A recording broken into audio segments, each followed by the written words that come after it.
good morning, good evening, good night, whether you watching this live or you watching this on the replay. I appreciate you for checking in with your boy. All right. Time is one of the most important things that we have, so I never take it for granted that we're actually able to spend some time together. Man, it's cold, man. Feel it in my bones. Ooh. We're gonna take off, man. We're about to take off. All right. So let's get into some of these comments, man. You know what I mean? Get into some of these comments. Let's see what people talking about.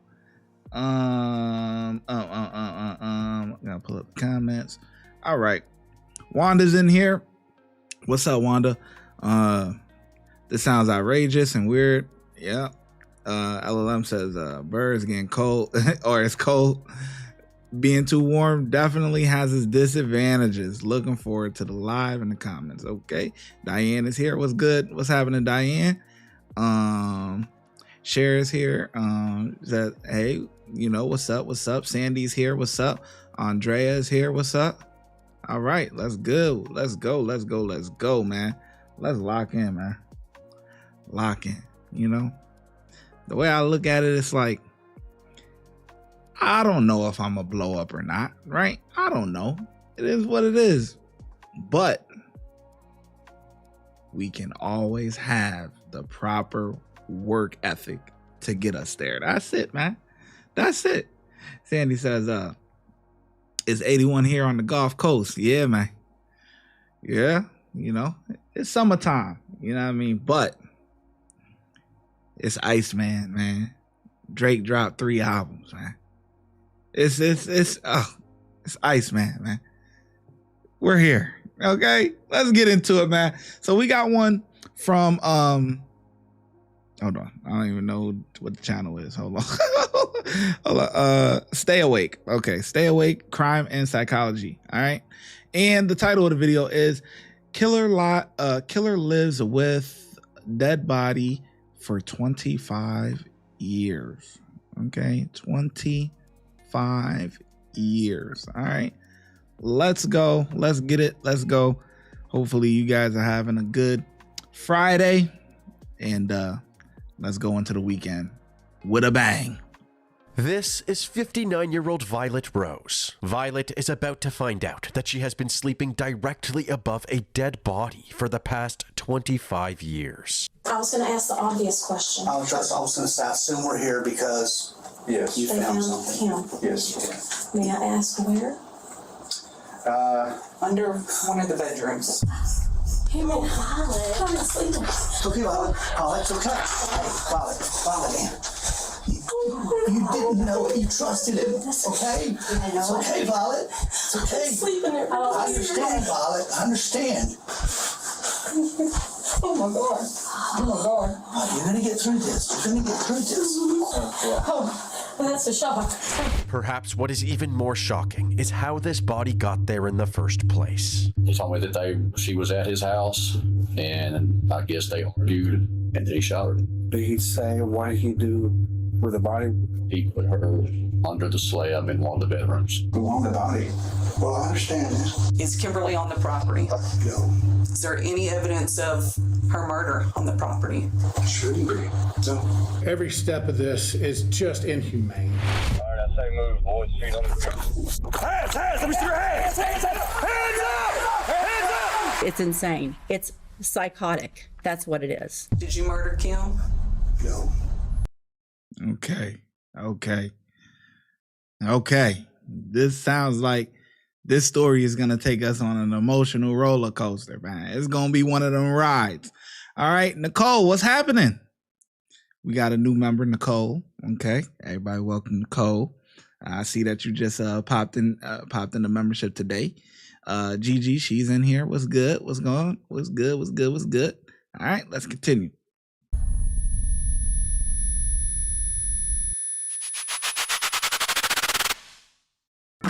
34-year-old Kimberly Langwell went missing in July of 1999. Vanished without a trace. Her purse and keys still inside the car. This case has captivated the public's interest. Sadly, for 25 years, Kimberly remained missing, and her family longed for answers. Until now.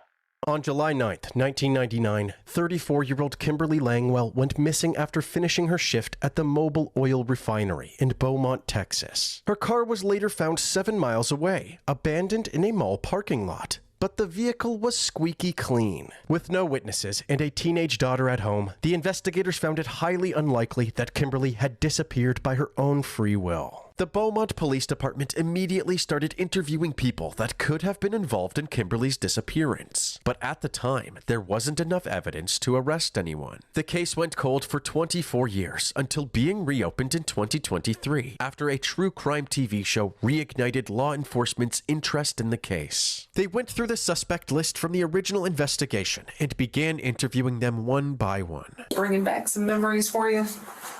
It's been a long time. As I sit here, it's hard for me to believe I wrote this. And obviously, it's my handwriting. This is Frank McCormick. Frank was Kim's workplace supervisor back in 1999. Despite being a married man, Frank often showed up outside of Kim's house with fancy chocolates and handwritten love letters. But these romantic gestures quickly got out of hand. Frank became obsessed with Kim, and his letters were getting more and more concerning. For example, Kim, I have developed this terribly strong crush on you. Something must be done about it. I can hardly work. It consumes all of my free time. Please help me to deal with this. Frank sent dozens of letters just like this. Since Kim had just left work before her disappearance, the investigators wondered if Frank had stalked and attacked her. However, Frank was not Kim's killer. Frank's alibi was that he had left work around 5 p.m. to prepare. Yeah, he not the killer, but he's a come on, man. You weirdo, man. Weirdo, man. You're her boss and you trying to come on to her and you married? What's up with you, man? Oh, man. Damn, Kim had it going on back in the day, huh? Okay. She had the guys on her, okay? They was lined up. For a poker night with his buddies. He went home and showered, then went to a grocery store to buy playing cards and snacks for the night. He then went back home around 7 p.m., right when people started showing up. He even had the receipts to prove this. It didn't take long for the detectives to cross Frank off their list and move on to their next suspect. This is Kim's ex-boyfriend, Terry Rose. Terry and Kim lived together for 5 years, from 1993 to 1998. They then broke up and Kim moved out. But they stayed in touch for the next year leading up to her disappearance. Despite this friendly relationship, Kim's family told the investigators that Terry was extremely controlling, and he abused Kim both emotionally and physically during their relationship. He would also constantly keep track of Kim's whereabouts and bombard her friends with phone calls whenever she paid them a visit, even after their breakup. However, these obsessive phone calls suddenly came to a halt on the day that Kim disappeared. Kim's daughter Tiffany said that the last thing her mom told her was that she was going to Terry's house. She called me and she had just gotten off work, maybe around 5:30. She told me that we had made plans that day that we were going to go out to eat. She told me that she was going to stop by Terry's, that she had to help him with something. I don't know. It was something about hanging a ward or something. I didn't really pay attention to it. Terry told me he didn't know where she was. When Terry was questioned by the police, he said that Kim had stopped by his place after work to help him put up some 1x4s on the ceiling, and she stayed for a short time before leaving to pick up Tiffany. He later admitted to the authorities that he had no alibi after 5:30 p.m., up until he met up with his friend David Wiley a few hours later. They hung out playing pool until around midnight before parting ways. They then got breakfast the next morning. 25 years later, Terry was telling detectives the same story. What's your theory on what happened to her? I don't really know. Terry claimed that he and Kim were good friends right up to her disappearance, and he had no reason to harm her. He denied being obsessed and controlling following the breakup, and said that both of them had moved on by then. Once we broke it off, I figured just leave her alone. At this point, they didn't have any evidence to disprove Terry's story, so they went to speak with David Wiley. Mr. David. Yes, sir. How are you doing today? Good, how you doing? Oh, great. Knowing Terry like you knew Terry, did he have anything to do with Kimberly's disappearance? I don't think so. Not at all. and I just don't think he's that type of person. David had nothing to say about Terry. He didn't know about Kim going to Terry's house and had no clue what Terry was doing before they met up to play pool. However, the detectives struggled to believe anything either man was saying. They brought the case in front of a grand jury, and Terry and David were both summoned to testify under oath. During their testimony, they told their usual stories, but for some reason, David was extremely nervous. Seeing his behavior under oath, the detectives asked David to come in for a polygraph test. David refused. However, hours later, his attorney reached out to the detectives and told them he had information to share, but he wanted immunity. The detectives agreed, and David went to the police station for an audio recorded interview. Our goal is you're here to tell the truth, okay? David said that on July... See, now this is how you do it. This is how you do it right here. We see a lot of times when people are committing these crimes or they may know something, whatever, right? They're just voluntary. You have the right to remain. And these guys, there's a select few of guys that they get a little bit of privilege, okay? When they come down to the station or whatever the case may be, they could get McDonald's, Burger King, KFC, Subway, whatever, right? Because they're giving some information. But what a lot of these people do, they're talking, yip-yapping, doing whatever, without working out a deal. Now, this guy knows some valuable information, but he said, I'm not saying anything. You guys couldn't figure it out in 25 years. I may know something. I may or may not know something, okay? But I actually may be able to help you. All right. I may be able to help you, but I need immunity, man. I can't help you. I can't tell you what I know without giving immunity, man. Like, hey,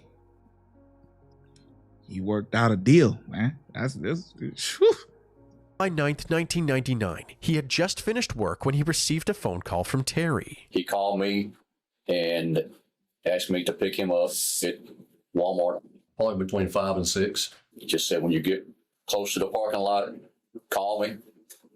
I called. When I pulled up next to him, he was in Kim's car.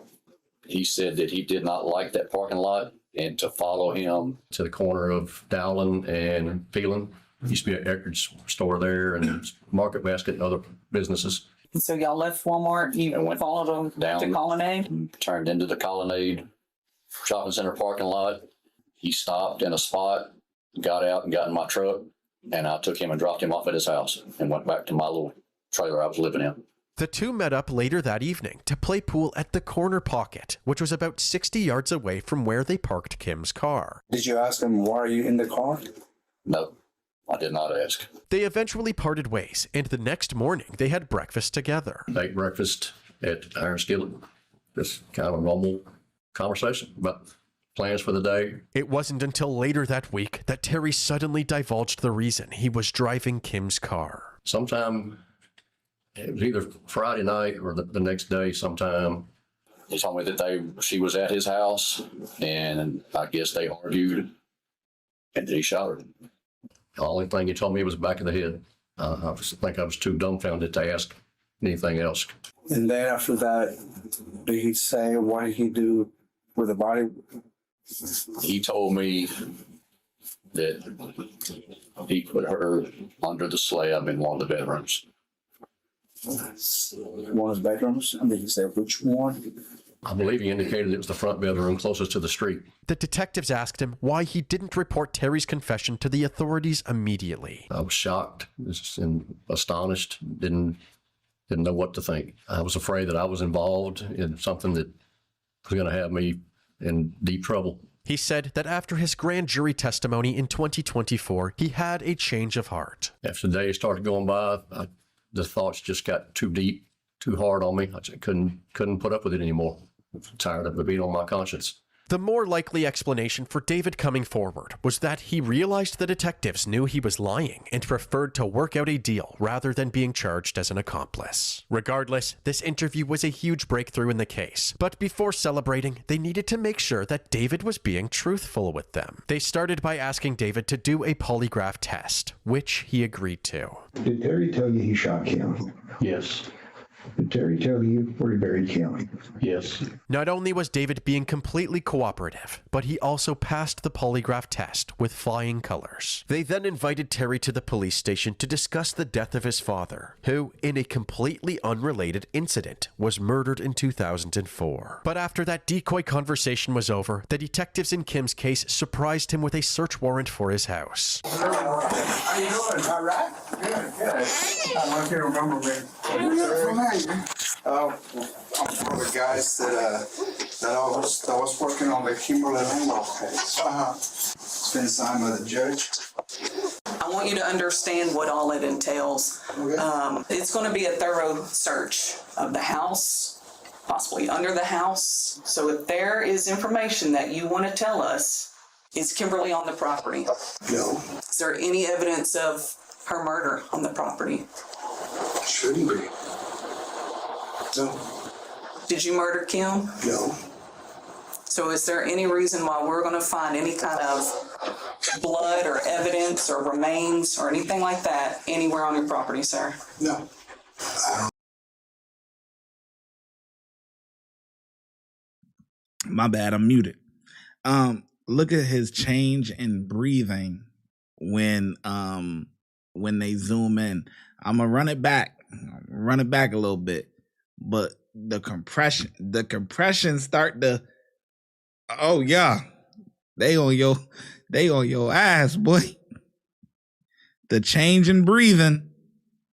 The property. Shouldn't be. No. Did you murder Kim? No. So is there any reason why we're going to find any kind of blood or evidence or remains or anything like that anywhere on your property, sir? No. I don't know what you want. We want the body. Well, I understand that. I don't have anything to tell you. Okay. We just want to give you that opportunity. Is this mine or? You can keep that. Yes, sir. Right after serving Terry these papers, they went to inform his wife Violet of what was going on. We have the search warrant to look for Kimberly Langwell all through the property. Okay. If there's anything that we need to know now before we begin, this is the time.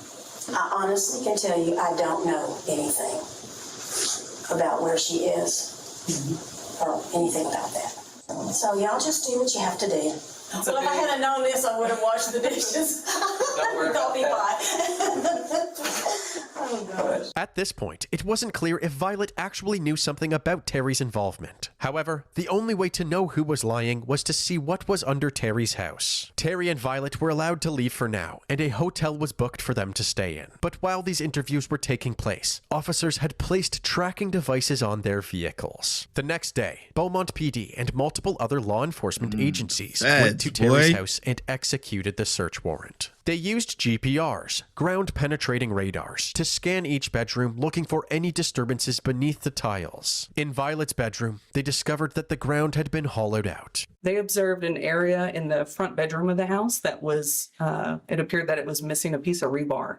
And so that's kind of where we focused our search on. As they broke through the tiles, they realized that cinder blocks had been stacked underneath the floor in order to prevent the tiles from collapsing. They began removing the cinder blocks and sifting through the dirt, and they quickly uncovered several personal belongings. Within the first hour, we found a pair of broken sunglasses, a keychain, and a lighter were the first pieces of evidence that we found that were definitely out of place. We knew we were in the right area. It wasn't long before they started finding bones. They first located 3 small bones that we were able to verify were human toe bones. And then it took a couple more hours to kind of get to the main part of her remains, and she was wrapped in a blanket, and so luckily it appeared that everything was in there, but that's when we found the the further extent of the rest of the bones. The detectives were confident that these bones belonged to Kim, so they immediately filed a warrant for Terry's arrest. Using the tracker on his vehicle, they followed him to Tia Juanita's fish camp, where he was having lunch with Violet, and waited for him to exit the building.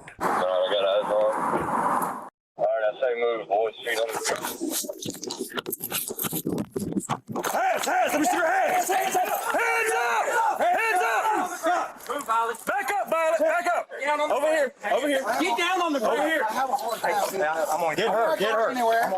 Don't hurt me. Terry was taken to the back of a police cruiser and transported to the station to speak with the detectives once again. We do have an arrest warrant for you for the offense and murder. You don't want to talk? Got to say? What can I say? Well, there's probably a lot to say. I mean, are you curious about what we have found or why you're here? You got what you want. I won't be believed anyway. I'm not going to waste my breath. I mean, I'm interested in what you have to say. I really am. I will hear you out. And the family, maybe. Do you have anything to say to Kim's family? No. With very little cooperation from Terry, he was transported to the county jail to await his arraignment hearing. Come on. It's one thing that, oh man. It's one thing to do a crime in your younger years and you have some years left, right? And obviously murder that's a completely different thing, but I'm saying just crimes in general, right? You do something, maybe you're in your 20s and your 30s, you might get 5-10 years or whatever. You could still pop out. You know, life isn't completely over. This guy, you're going into the lion's den at like 70 years old. This guy is old. You know what I'm saying? Like, you're cooked. You're cooked. Like, what? And just living life as normal or whatever the case may be. You had 25 years to figure out something. And you just had her under the floor. That's insane, man. Did they have kids? Did they grow up there? Oh, I'm sure, probably. Yeah.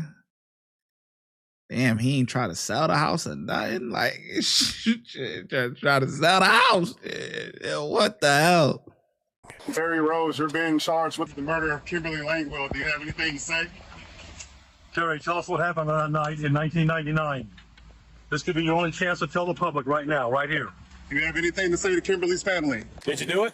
Back inside the police station, Terry's family was still waiting for answers, so the detectives brought Violet and Terry's brother and sister into the interrogation room to break the news. I was going to ask the obvious question. I was going to say, I assume we're here because you found something. Him. Yes. May I ask where? Under one of the bedrooms. Him and Violet. Come and sleep. Okay, Violet. It's okay. Hey, Violet.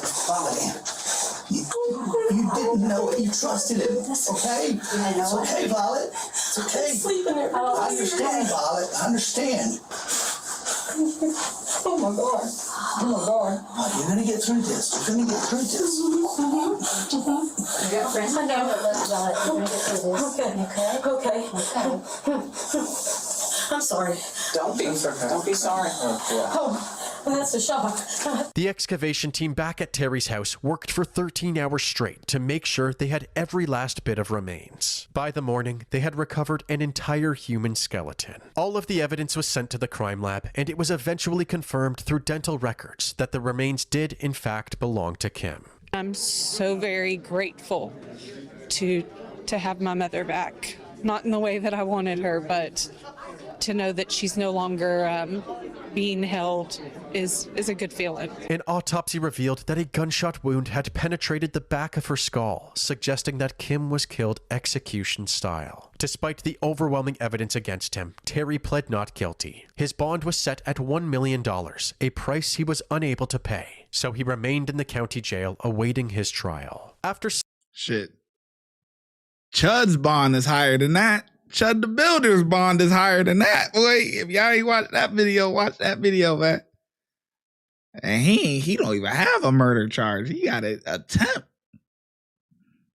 Back of her skull, suggesting that Kim was killed execution style. Despite the overwhelming evidence against him, Terry pled not guilty. Damn, we already pretty much at the conclusion, and it's only halfway through the video. Oh boy, this shit might be this video might turn out to be really one of them ones. His bond was set at $1 million, a price he was unable to pay, so he remained in the county jail awaiting his trial. After several delays, his trial was set for December 8th, 2025, but before that date came, in August, Terry was offered a plea deal. If he went to trial and was found guilty, his sentence would be anywhere from a minimum of 5 years to a maximum of 99 years in prison. Yeah, this plea deal reduced that maximum in jail. sentence to 40 years, with the possibility of parole after 20, in exchange for a guilty plea from Terry. And do you want to reject that offer and have your case set for trial? Yes, ma'am. Okay. Terry rejected this plea deal because he saw it as an insult. We know this because following this hearing, he discussed it with his son, Terry Rose Jr., over a jailhouse phone call. That 40-year offer was like an insult. I'm 68 years old. 40 years, you got to do 20, so I'd be 88, and then I go before the parole board, and you know Tiffany's going to be there to say no, and then I got to wait another 6 months and go again, possibly. You know, I'll be 90 years old before I get out, and then I got to deal with parole for the rest of my life. Oh, no, no, I'm sorry, I'm not accepting. Oh, yeah, it's in their 40s. People die in their 40s and 50s all the time. That'd be sweet. Hey. Yeah, that'd be sweet. I will pee in a cup, send it to y'all to pour on her grave. I'll do that. We can do the line. Oh, yeah, I'll fix it right up. Since you would have been honest and said, look, I was out messing around on you, I could have just walked away, not had a problem, and now this would have been a problem.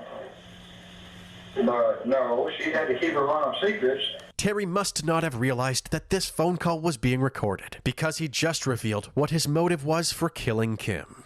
Since you would have been honest and said, look, I was out messing around on you, now this would have been a problem. Clearly, Terry was lying when he said that he moved on following the breakup. Once we broke it off, I figured just leave her alone. Once the phone call with his son was submitted as evidence, Terry's defense team quickly changed their mind about the plea deal. 1 week before his trial, his attorneys reached out to the prosecutors and said that Terry was willing to plead guilty. The prosecutors offered the same conditions as before, a maximum of 40 years in prison with the possibility of parole after 20, in exchange for a guilty plea. And Terry agreed. You're charged with the first-degree felony offense of murder from July 9th of 1999, and how do you plead to that charge? Guilty. Are you pleading guilty because you did what they charged you with? Sort of. Yes. Yes. No, we're not playing. Hold on. You answer my question, Mr. Burbank. I'm not questioning you. Did you do what they charged you with in cause number 24 DCCR 1369? Yes. His sentencing hearing took place on December 16th, 2025. The prosecution wanted to make sure Terry would spend the rest of his life behind bars, and convincing the judge to hand down the 40-year maximum sentence would guarantee that. I've seen her videos before. That judge is very popular. I've seen her before. You know how they be having these judges nowadays. They be doing content too. I've seen her somewhere though. I've seen her face. Sentence would guarantee that. The first person they called to the stand was David Wiley. He told them all about the night Kim disappeared and the moment that Terry told him about the murder, before giving a half apology to Kim's family. Is there something you want to say to Tiffany McGinnis and her family? I wish I came forward right when it happened. The defense tried to discredit David by suggesting that he only spoke up because he was worried about being charged as an accomplice. Back in 99, July of 99, how many times did the police come and talk to you? I think just once. Did you take part in trying to find Kim, Kimberly? No, I did not. You said at one time you were an employee of Terry, right? Yes. During that time, you would see him on a daily basis? Generally. Never said one thing to him saying, hey, man, You got to say something to somebody. No. Never did. Never went to the police. No. How many times did you talk to the police between the original time in 1999 and 2024 when they came to your house just before Thanksgiving? None. You had a chance to tell them when they came to your door, right? Yes. I think it was two detectives, Detective Wilson and Detective Tamayo. Yes. You didn't tell them that. No. After that, you were called back into the grand jury, correct? Correct. And you could have told them then. Correct.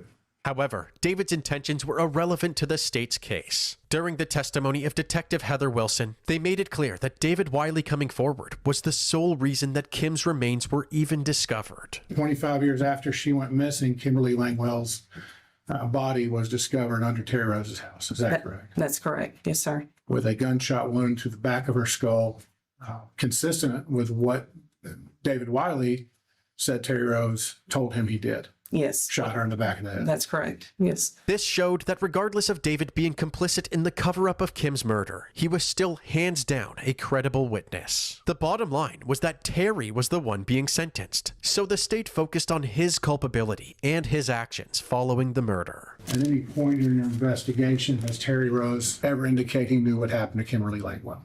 No, he did not. We had interviewed him several times, and he indicated that he did not know where she was. In all this investigation, has there been any evidence to suggest this could have been an accident or unintentional act? No, sir. Bullet wound in the back of the head's pretty telling, isn't it? It is, yes. Hiding a body under your home for 25 years and lying about it, what does that indicate to you? Yeah, I mean, it was a massive cover-up, for sure. Obviously, Terry's actions had a profound effect on Kim's daughter Tiffany, who was just 15 years old at the time of her mom's disappearance. Can you explain to the court what those first few days were like, not knowing where your mom was or what had happened to her? It was terrifying. It was shocking because I had just talked to her. She was just on the phone with me, and she was excited for our plans. She was joking with me, and so I was lost. I didn't know what to think. 15, my mom is the person that I go to for everything. No siblings, it's just been her and I. So lost, very lost. You know, the first year, I think I threw myself into anything I could to try to get through life, to not think about the fact that she wasn't there. But then you go home and you don't go home to your mom anymore. And so life is different. It looks very different. During this terrible chapter of Tiffany's life, Terry did very little to help find Kim, but he did do one thing. Was there physical searching going on, people looking for her? Yes. Were there billboards? There was a billboard. Do you know who put that billboard up? Terry Rose did. Terry Rose put up a billboard to help find your mom. Yeah, to find my mom when he knew where she was at. They recovered her remains and did the testing and the DNA testing and said, yes, we know this is Kimberly Langwell. Were y'all finally able to lay her to rest? Yes, sir, we were. I would like him sentenced to at least 40 years. I think he deserves that. If one piece of evidence was going to convince the judge to give Terry 40 years, it was the state's exhibit number 1, the jailhouse phone call with his son. I'm not like a... Which was sickening. That's what we heard before. Him and the son are both joking. Yeah, I'll send you some piss. You could go pour it on her grave and all of that. Both of them are just... He need to get 40. If the option is between 5 and 40, after that jail phone call, 40, man. 40. You got to get the whole 40 piece. You got to. Exhibit number 1, the jailhouse phone call with his son. I'm not like a psychopath, sociopath, crazy. I'm not none of that. I'm just, I had a bad day. I dealt with it wrong. And I'm going to deal with it. She's in her 40s, people die in their 40s and 50s all the time. That'd be sweet. Yeah, that'd be sweet. I'm gonna pee in her cup, send it to y'all to pour on her grave. I'll do that. The defense. Look at this lady in the back. All right. You see the daughter, right? Behind her, there's a guy, right? And then there's a girl in the far back on the left. Look at her face, man. Look at her face when she hears him say, like, about the pissing on the grave and all of that stuff. Hold on. We gotta go on the big screen for this one. Oh, wait, hold on. Let me remove that. Let's go on the big screen and look at this lady face in the back, man. Yeah, that'd be sweet. I'm gonna pee in her cup, send it to y'all to pour on her grave. I'll do that. The defense claimed that Terry. She's in shock. She's like, what? I'm gonna pee in a cup, send it to you. You could pour it on her grave. Cold-blooded. That's insane. Yeah, I'm gonna deal with it. She's in her 40s, people die in their 40s and 50s all the time. That'd be sweet. Yeah, that'd be sweet. I'm gonna pee in her cup, send it to y'all to pour on her grave. I'll do that. The defense claimed that Terry's comment about not being a psychopath was true, citing that this was the only crime he had ever committed. You have a gentleman here, though, unlike a lot of other cases that you see before this court, that has no record. He has gone 68 years, and there is no record. But you have an individual that has not been in trouble, that has been employed, except he kept a secret. And he kept a secret to the detriment of a family that was grieving at the time, wanted to know where their loved one was, especially a 15-year-old girl, and that he can't erase. They also said that Terry's offensive comments about Tiffany were a result of the pending civil suit that Kim's family had filed against him. But the state set the record straight, saying that Terry's comments in the phone call clearly had nothing to do with the civil suit. The phone call you heard, Judge, was him talking about how it greatly inconvenienced his life to have to deal with the parole board should he ever make it that far.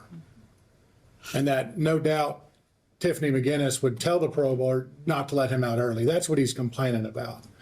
And his son, who's the other end of that phone call, mentions, well, maybe something will happen to him and she'll die. She's in her 40s. And his response to that is, I would gladly pee on her grave, Your Honor. And the reason I play that, this man has no remorse.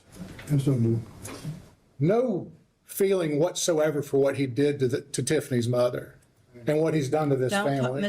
If you want to testify, you can get up here and testify. Otherwise, you have refrained from doing that, and so stop talking. And on that call, he blames a then 15-year-old girl for not telling him that her mother had moved on. And that's sick and twisted, Your Honor. No more sick and twisted than living in a home with your murdered ex-girlfriend under your floor. A home that he later shared with his common-law wife. Every step of the way has been a slap in the face to Kimberly's family. Common law wife. That means they're not married, right? Y'all let me know. Hey, listen, y'all relationship people, y'all let me know. That means they're not married, but they live together, right? Every step of this is just inhumane. To put up a billboard and pretend you're trying to help find her is, it is vile, it is inhuman, and it is not worthy of any consideration from the court, Your Honor. I'm asking the court to enforce that full 40 so Terry Rose spends what's left of his life behind bars, Your Honor, because that's what he deserves. It was now time for the judge to hand down Terry's sentence, and quite frankly, 40. she was disgusted.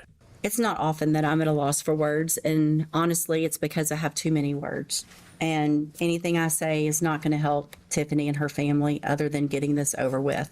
But there's just certain things that I can't even look past to not point out. The fact on that phone call that you said you're not a psychopath is just beyond me. Who isn't a psychopath that kills someone that they once cared about and buries them in their house and lives on top of them for 25 years. I would think that's the definition in Webster's dictionary of a psychopath. And Tiffany's right. 40 years isn't enough. There is a part of me that wishes I had not accepted this plea agreement and that we had gone to trial last week, because I do think a jury would have given you life for 99 years. I actually do. And the fact that you thought you wouldn't is the most narcissistic thing I think I've ever heard in my entire life. I mean, there's just so much more. The billboard, I mean, it's insane. It's psychotic. That's what it is. I hope that today gives Tiffany at least some final closure on all of this and her family. I'm going to sentence you to a term of 40 years in the institutional division of the Texas Department of Corrections. If I had 50, I'd give. Nah, that's okay, Judge. Okay, get them together. That's what I'm saying. Yeah. What he thought this was, man? Yo, he told his son, I'ma send some piss to you in a cup and you gonna go to a grave and pour it on it. Like, that shit is foul, man. Foul. And then just think about the daughter. She's an only child, 15 years old, just talking to your mom. And next thing you know, you never see or talk to your mom ever again. You never hear her voice. Ever again. Just like that, in a blink of an eye. That's cold. What? Tiffany at least some final closure on all of this and her family. I'm going to sentence you to a term of 40 years in the institutional division of the Texas Department of Corrections. If I had 50, I'd give you 50. If I had 60, I'd give you 60. Whatever it was that the cap was going to be, after hearing all this, it would have been whatever it was. Finally, after 26 years, Kim's family had some closure knowing her killer would be locked up for good. But before Terry was taken away, Tiffany spoke to the courtroom one last time. For 25 years, I woke up and I went to sleep with the same unbearable questions. Where is my mom and what happened to her? The pain of not knowing is indescribable. It is grief, it is fear, and a deep sense of abandonment that never let go. The reality that she was buried beneath this man's house all of these years, held captive even in death, is unbearable. For Terry, do you remember me? That was the first thing you said to me when you approached me just 3 years after my mother disappeared. Then you asked, did you ever find your mom? I was stunned that you had the nerve to speak to me at all, and horrified by what you said. You were taunting me, knowing the entire time that you had my mother. You referred to the day you murdered my mother and buried her beneath your bedroom as a bad day. That bad day cost me everything. It stole my childhood, my sense of safety, my trust, the future that her and I planned, and the chance for my children to ever know their grandmother. You have no regard for human life. Listening to you and your son, Terry Rose Jr., speak so callously about my death, about how happy it would make you if I died so you could pour pee on my grave, shows the depth of the evil you carry. It reveals a family that treats human life as disposable. You are a murderer. Your son clearly has learned to view life the same way you do. And now he passes that to his son, your grandson, who also awaits trial for murder. You all are vile, vile human beings.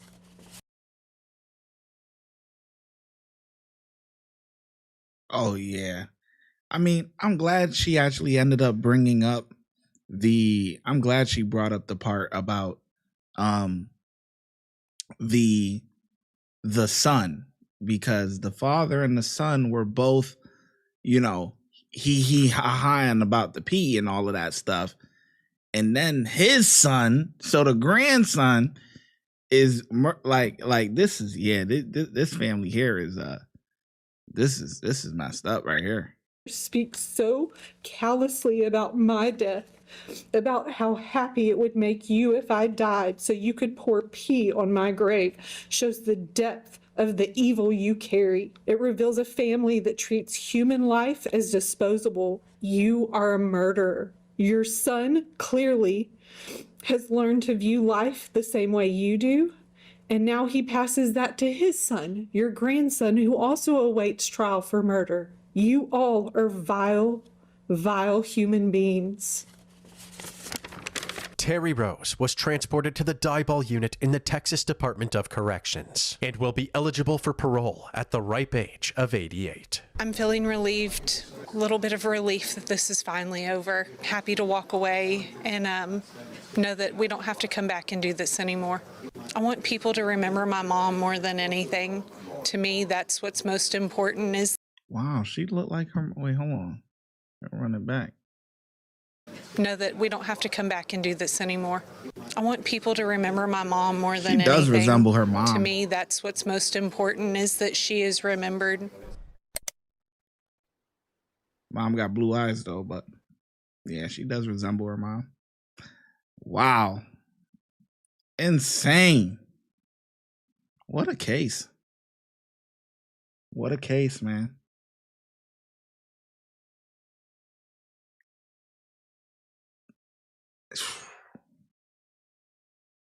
That was heavy. I ain't gonna lie. That was heavy. But yeah, man, this was one of them ones. This was good job by Stay Awake, man. This is a great case. To bury your victim in your house so you know you're never going to get caught unless they actually come to you and say, yeah, she's deleting them. Yeah, good question. I think she's deleting them because it would say, yeah, good question. But anyway, like I was saying, yeah, man, this is just crazy case. To bury your victim in your home so you know you're only gonna get caught if they come and search your home. That's the only way you're gonna get caught. So he knew when they got that search warrant for his house, he's caught. He knew right then and there. It's over. It's over. But man, if he would have never told his friend, that what he did, he would still be free to this day, man. So it's the guy that got immunity that that saved the day. He knew the whole case. He knew where she was at. He knew he broke the case down. You know what I mean? He's the one that, because they were never gonna find her. She's not in no woods nowhere. She's nowhere. She's nowhere out there. She's in the house, under the floor. Crazy, man. But anyways, appreciate you guys for tapping in with your boy. Okay. And that's that, man. That's the video, man. I ain't got nothing else to say. I see a lot of positive feedback from the new theme. So of course, moving forward, it's cold. This channel is gonna become colder. But we're gonna even the lighting behind me, everything just changed. Is a little different aura around here. You know what I mean? But yeah. Anyway, that's it, man. I hope you guys enjoy your weekend. For you guys that are members, the post is up. So if you got a video that you want to recommend, y'all check out the post. For those of you guys that are not members, I appreciate you for watching. All right. Appreciate you for watching and tapping in with your boy, man. You guys have a good night. And I'm going to catch y'all on the flip side, man. That's it. Peace.